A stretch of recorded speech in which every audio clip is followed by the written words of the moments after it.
Di episode 8 ini saya ingin cerita, jadi konsep sebelumnya akan sedikit ada perubahan. Jadi setelah di episode 8 kemarin, saya kan pergi ke KDM, ke Gubernur Jawa Barat, Kang Deddy Mulyadi. Saya pergi ke rumahnya yang di Subang. Nah, kemudian hasil saya ke Subang, itu saya kontenin, kemudian kontennya saya tampilin di TikTok. Halo guys, saya punya pengalaman nih. Jadi kemarin saya mencoba untuk bertemu KDM melalui jalur rakyat. Jadi KDM menyediakan pos pengaduan di Subang, di Lembur Pakuan, di rumahnya. Nah, saya coba pakai jalur itu. Ternyata tidak sesuai harapan. Bahkan kebanyakan kayaknya tidak ditanggapi. Nah, padahal saya ke KDM ya, ingin bertemu itu bukan untuk meminta solusi atas permasalahan saya, bukan. Justru saya ingin menyumbangkan ide dan gagasan terkait penanganan kemiskinan di Jawa Barat. Tapi ternyata admin yang menerima saya di pos pengaduan tersebut menyebutkan bahwa besar kemungkinan pengajuan saya tidak akan direspon. Apalagi terkait aplikasi atau terkait meminta dana, itu katanya kecil kemungkinan untuk direspon. Nah, saya berpikir, oh ternyata ada kemungkinan aspirasi atau dukungan dari masyarakat berupa gagasan itu tidak akan sampai ke KDM, tapi terhalang oleh admin. Kecuali si adminnya memang sudah diinstruksikan oleh KDM seperti demikian ya. Jadi bagi anda semua yang ingin bertemu KDM melalui jalur rakyat, kayaknya kecil kemungkinan dia direspon. Kecuali katanya permasalahannya terkait kesehatan, misalkan ada masalah di rumah sakit, terkait BPJS, atau misalkan masalah hukum, nah itu katanya masih ada harapan lah untuk dibantu oleh tim dari KDM.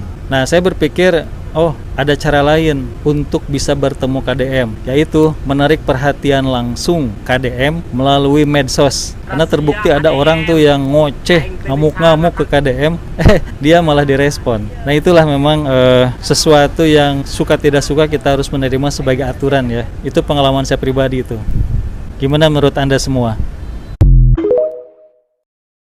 Luar biasanya komentar dari netizen yang ada di TikTok, itu komentarnya banyak yang bikin saya merasa bahwa oh iya ya, sekarang saya sudah waktunya kena sama hujatan netizen yang menurut saya SDM rendah, karena komentarnya itu tidak relevan.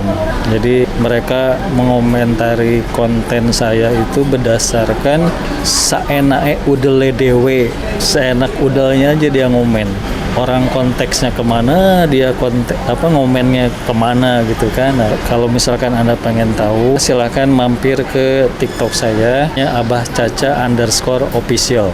Nah, sebelum ke KDM saya sempat nge-WA dulu sekretaris daerah Provinsi Jabar, jadi sekretarisnya Pak KDM. Nah, videonya yang ini nih guys. Aduh, Sekda Provinsi Jawa Barat ngebohong.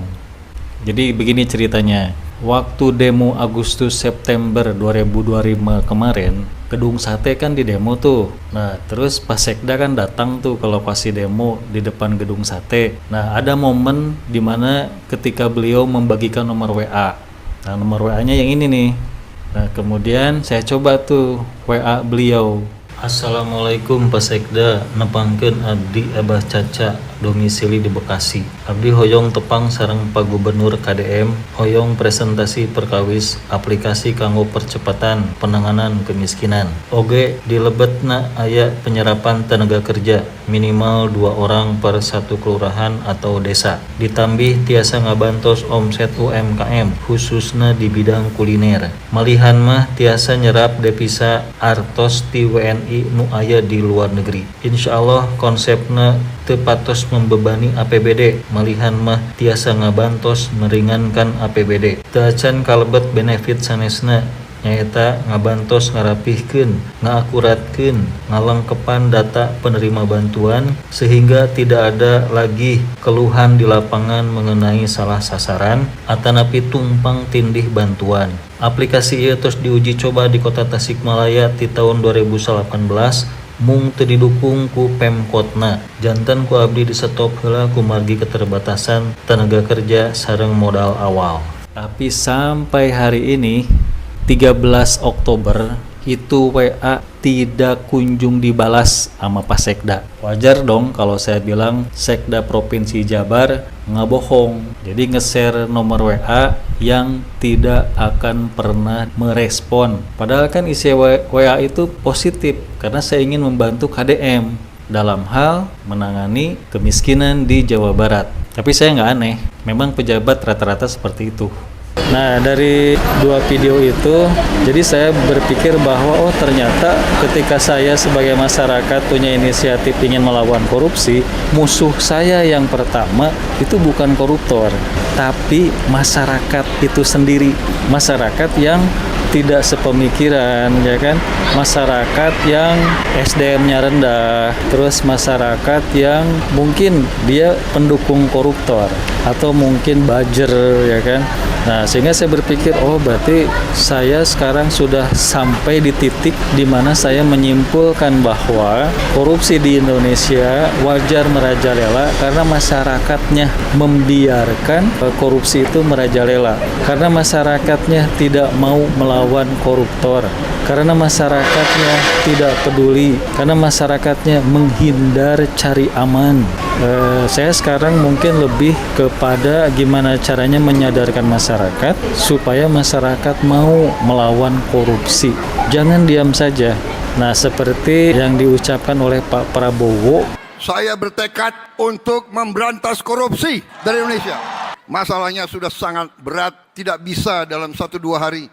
Saya tidak punya tongkat Nabi Musa, saya tidak punya. Anggaran di rongrong, markup di mana-mana. Barang harganya 10 juta dinaikkan 150 kali. Kita butuh setiap rupiah untuk kepentingan rakyat. Jangan mencuri uang rakyat. Saya minta dukunganmu. Bantu saya berantas korupsi. Nah, udah jelas kan? Jadi Pak Prabowo sendiri sebagai Presiden Republik Indonesia, beliau meminta dibantu untuk melawan korupsi. Kenapa beliau meminta dibantu? Karena beliau sendirian. Sementara koruptor banyak. Koruptor di lingkaran istana itu kan tidak kelihatan, ya. Mungkin di hadapan Pak Prabowo iya ya kan, seperti mendukung Pak Prabowo, padahal di belakang bisa jadi ingin memusnahkan Pak Prabowo karena aksi korupsinya terganggu. Artinya apa?